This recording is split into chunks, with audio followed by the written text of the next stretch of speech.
When a woman is beaten, is attacked by a man, by a husband or a fiancé, we always see the woman as a victim of a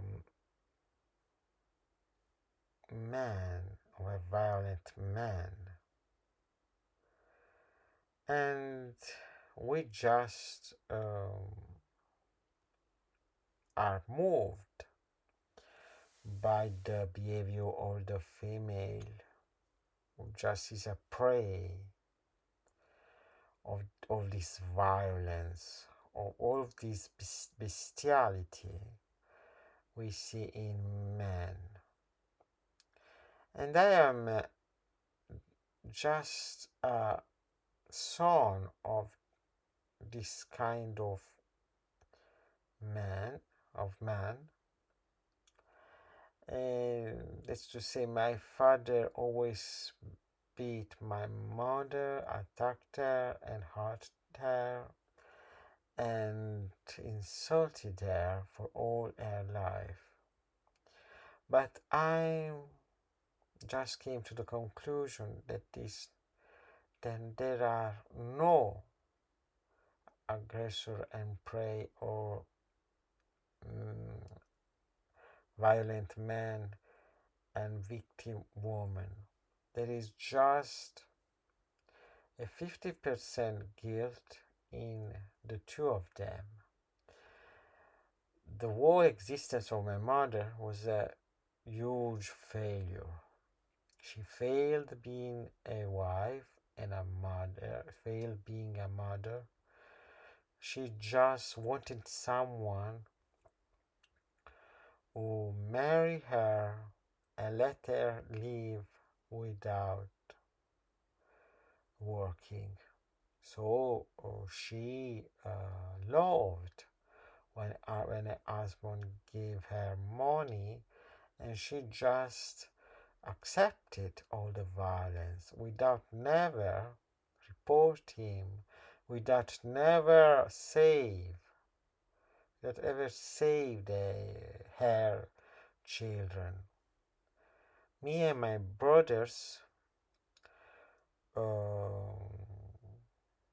lived in this kind of family, and we never had any children because we are afraid of making children suffer the way we suffered in that family. I don't think that my father was the only monster. To me, my mother was a monster too, because she beat me, attacked me, insulted me every time her husband attacked her, because she wanted to feel powerful too, and she chose me to be violated and attacked and insulted by her rage. So every time I see a woman that is a victim of a man, I ask myself, what is the guilt of that woman being accepting all this violence? She can harm her children. She is the guilty one if she cannot save her children from the violence of a monster. Well, I think that this is quite difficult to understand if you are not a child born in a violent family. I hated and still hate both my parents for what they made me suffer all my life. If nowadays I am on a bed with no hope for my future, waiting just to die, I just owe all of this to my family, to my parents, to both of them.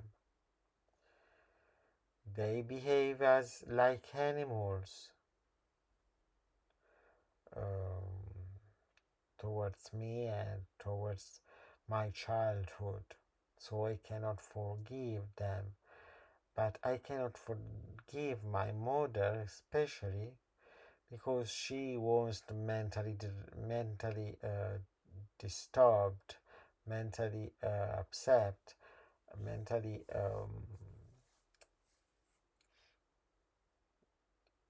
she didn't have any mental disorder like my father, so she could have saved me and my brothers, but she never did.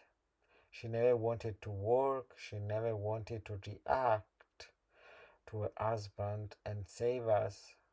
So I think that uh, she acted in a very selfish way, and this I can never forgive.